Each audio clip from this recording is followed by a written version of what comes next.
Johnson sir കൂടി ചേരുന്നു. ഇപ്പോൾ അമ്മയുടെ കാര്യത്തിൽ എന്താണ് സംഭവിച്ചത്? അമ്മയുടെ കാര്യം ജോൺസണാണ് ഇപ്പോൾ സംസാരിക്കുന്നത്. നമുക്കത് ലഭ്യമായാൽ മാത്രമേ അതിൽ എന്ത് ന്യൂനതയുണ്ടെന്ന് മനസ്സിലാക്കാൻ പറ്റുള്ളൂ. ഒന്നോ രണ്ടോ വാചകങ്ങളിൽ പറഞ്ഞ കാര്യങ്ങൾ മാത്രമാണ് കോടതിയിൽ നിന്ന് നമുക്ക് ലഭ്യമായ വിവരം. എന്ത് തെളിവിൻ്റെ അടിസ്ഥാനമാണ് എന്നുള്ളത് ആ വിധിപ്പകർപ്പ് കിട്ടി അത് പഠിച്ചതിന് ശേഷം മാത്രമേ അതിൽ പ്രതികരിക്കാൻ പറ്റുള്ളൂ. ഇപ്പോഴും അമ്മ ഇതിൽ ശക്തമായി തെളിവ് നശിപ്പിക്കാൻ കൂട്ടുനിന്നു എന്ന കാര്യത്തിലോ? അതെ, ആ രീതിയിൽ തന്നെയാണ് നമ്മൾ പ്രോസിക്യൂഷൻ്റെ വാദവും കോടതി ട്രയലിൽ നമ്മൾ അവതരിപ്പിച്ചതും പബ്ലിക് പ്രോസിക്യൂട്ടർ വാദിച്ചതും എല്ലാം ആ രീതിയിൽ തന്നെയാണ്. സാറേ, കൃത്യം നടന്ന സമയത്ത് ഒരു സാക്ഷി പോലും ഉണ്ടായിരുന്നില്ല. അങ്ങനെ ഒരു വലിയ വെല്ലുവിളി നിറഞ്ഞൊരു കേസായിരുന്നു. എങ്ങനെയാണ് തെളിയിക്കാൻ പറ്റും? വെല്ലുവിളി നിറഞ്ഞ കേസ് തന്നെയായിരുന്നു. സാക്ഷികൾ ഉണ്ടായിരുന്നില്ല. പക്ഷേ പിന്നീടുണ്ടായ ശാസ്ത്രീയമായിട്ടുള്ള തെളിവുകൾ, മൊബൈൽ ചാറ്റിങ്, വോയിസ് റെക്കോർഡ്സ്, അതുപോലെ തന്നെ അതിനു മുമ്പുണ്ടായ സംശയകരമായ സാഹചര്യങ്ങൾ, ഗ്രീഷ്മ ഷാരോണിൻ്റെ ചേട്ടനോട് കൊടുത്ത കഷായങ്ങളുടെ പേരുകൾ, അത് മാറ്റി മാറ്റി പറഞ്ഞ കാര്യങ്ങൾ, ചില ഫോട്ടോകൾ കഷായത്തിൻ്റെതാണെന്ന് പറഞ്ഞ് എടുത്ത് കൊടുത്തിരുന്നത്, ഇതാണ് കൊടുത്തതെന്ന് പറഞ്ഞ് തെറ്റിദ്ധരിപ്പിക്കൽ, ഇതെല്ലാം തന്നെ ഈ കുറ്റകൃത്യത്തിലേക്ക് വരച്ചുകൊണ്ടുന്ന നിർണായകമായ തെളിവുകൾ ഉണ്ടായി. പിന്നെ ആന്തരികാവയവങ്ങൾ നശിച്ചു എന്ന് പറഞ്ഞപ്പം ഇതുമായിട്ട് ബന്ധപ്പെട്ട വിദഗ്ധ ഡോക്ടർമാരുടെ അഭിപ്രായങ്ങളും അവരുടെ ഒപ്പീനിയനും നമ്മൾ തേടിയിരുന്നു. അതും ഈ കേസിൽ വളരെ നിർണായകമായിട്ടുള്ളതാണ്. സാറേ, ഇതൊരു സാധാരണ ഭക്ഷ്യവിഷബാധ ഏറ്റുള്ള ഒരു മരണം എന്നുള്ള നിലയിൽ തീരേണ്ട ഒരു കേസായിരുന്നു. എപ്പോഴാണ് ഈ കേസിൽ ഒരു ട്വിസ്റ്റ് ഉണ്ടാവുന്നത്? ഭക്ഷ്യവിഷബാധ എന്ന് പറഞ്ഞിട്ടുണ്ടെങ്കിൽ ഈ ആന്തരികാവക പരിശോധനയിൽ ഭക്ഷണത്തിൻ്റെതായിട്ടുള്ള അംശങ്ങളൊന്നും തന്നെ ഉണ്ടായിരുന്നില്ല. സംശയകരമായ സാഹചര്യത്തിൽ അവസാനം പോയ വീട് എന്ന് പറയുന്ന ഗ്രീഷ്മയുടെ വീടാണ്. തിരികെ വന്നതിന് ശേഷം അയാൾ ഭക്ഷണമൊന്നും കഴിച്ചിരുന്നില്ല. അന്നനാളവും മറ്റും പൂർണ്ണമായിട്ടും പൊള്ളി നശിച്ച നിലയിലായിരുന്നു. വെള്ളം പോലും ഇറക്കാൻ ബുദ്ധിമുട്ടിയിരുന്നു എന്ന് ഡോക്ടർമാരുടെ മൊഴിയുണ്ട്. അതുകൊണ്ട് തന്നെ ഒരു ഭക്ഷണത്തിൽ നിന്നും കൂടെ പോയ ആളുണ്ട്, അയാൾക്കും ഇവനും ഒന്നിച്ചാണ് പോയത്. അവർക്കൊന്നും തന്നെ യാതൊരുവിധ ബുദ്ധിമുട്ടുണ്ടായിട്ടില്ല.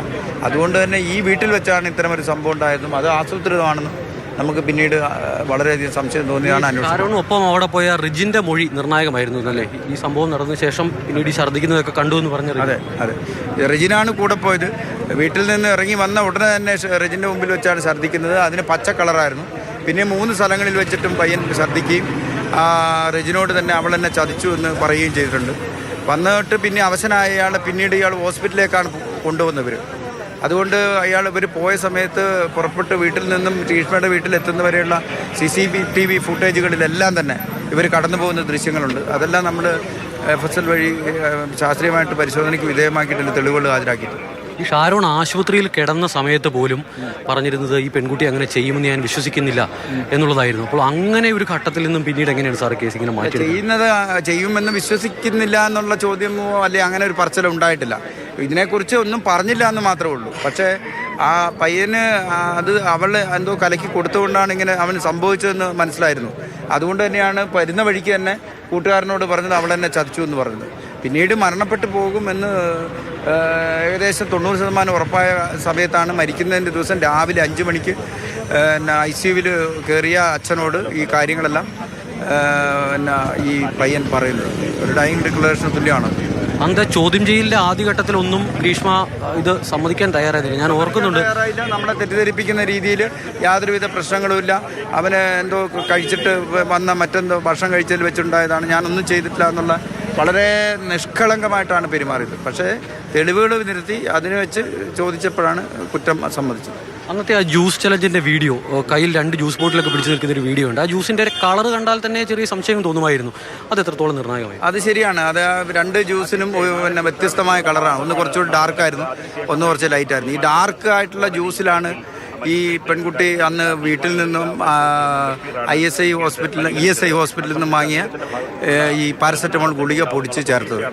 അതാണ് ഇയാൾക്ക് ആദ്യം കൊടുക്കുന്നത്. പക്ഷെ അതിൻ്റെ അരുചി കാരണം അയാൾ കുടിച്ചിറക്കിയില്ല. അപ്പോഴാണ് ആ ഉദ്യമം വിജയിക്കില്ല എന്ന് കണ്ടിട്ട് ആ പ്ലാൻ മാറ്റിയിട്ട് വേറെ പ്ലാനുകളിലേക്ക് കടക്കുന്നത്. കാരണം നാളെ ഇപ്പോൾ ശിക്ഷ വിധിക്കുകയാണ്. എന്താണ് പ്രതീക്ഷിക്കുന്നത്? ശിക്ഷ ഈ പറയുന്ന കുറ്റം തെളിഞ്ഞതിനുള്ള പരമാവധി ശിക്ഷ തന്നെ ഉണ്ടാവുമെന്നാണ് പ്രതീക്ഷ. ഒരാൾക്കെതിരെ ഇപ്പോൾ ഗൂഢാലോചന കുറ്റം മാത്രമാണ് പറഞ്ഞിരിക്കുന്നത്, അമ്മാവനെതിരെ. ഗൂഢാലോചനയല്ല, തെളിവ് നശിപ്പിക്കുന്നത്. അതെ, 7 വർഷം വരെ തടവ് കിട്ടാം. ബാക്കിയുള്ള ജീവനിൽ അടക്കമുള്ള തടവ് ഒന്നാം പ്രതി കിട്ടാം. ഈ സിന്ധുവിന്റെ കാര്യത്തിൽ എങ്ങനെ മുന്നോട്ട് പോകും? അത് വിധിന്യായം മുഴുവനായിട്ട് വായിച്ച് പഠിച്ചാലേ നമുക്കത് പറയാൻ പറ്റുള്ളൂ. ചെറിയ കോടതി പറഞ്ഞ പരാമർശങ്ങൾ മാത്രമേ നമുക്ക്, അല്ലെങ്കിൽ 2-3 വാക്കുകൾ പറഞ്ഞ വിധി മാത്രമല്ലേ നമ്മൾ കേട്ടിട്ടുള്ളൂ. 506 പേജുള്ള ആ ഇത് കിട്ടിയാൽ മാത്രമേ നമുക്ക് കൂടുതലായിട്ട്. എന്തായാലും സാറ് ഒന്നും ആകാതെ പോകേണ്ടിയിരുന്ന ഒരു കേസിനെ ഇത്രയുമൊക്കെ ആക്കിയതിൽ അഭിനന്ദനങ്ങൾ. സാറിപ്പോൾ കാസർഗോഡാണ്. നെയ്യാറ്റിൻകര കോടതിയിൽ നിന്നാണ് അമല്, പോലീസ് ഉദ്യോഗസ്ഥർ, ഒപ്പം തന്നെ പ്രോസിക്യൂഷൻ, ഇവരുടെ എല്ലാവരുടെയും ഭാവം നമ്മൾ കേട്ടത്. നെയ്യാറ്റിൻകര കേസിൽ ഗ്രീഷ്മ കുറ്റക്കാരിയാണെന്ന് കോടതി കണ്ടെത്തിയിരിക്കുന്നു. ഈ വാർത്തയിലേക്ക് തന്നെ മടങ്ങി വരാം, ഒരു ചെറിയ ഇടവേള.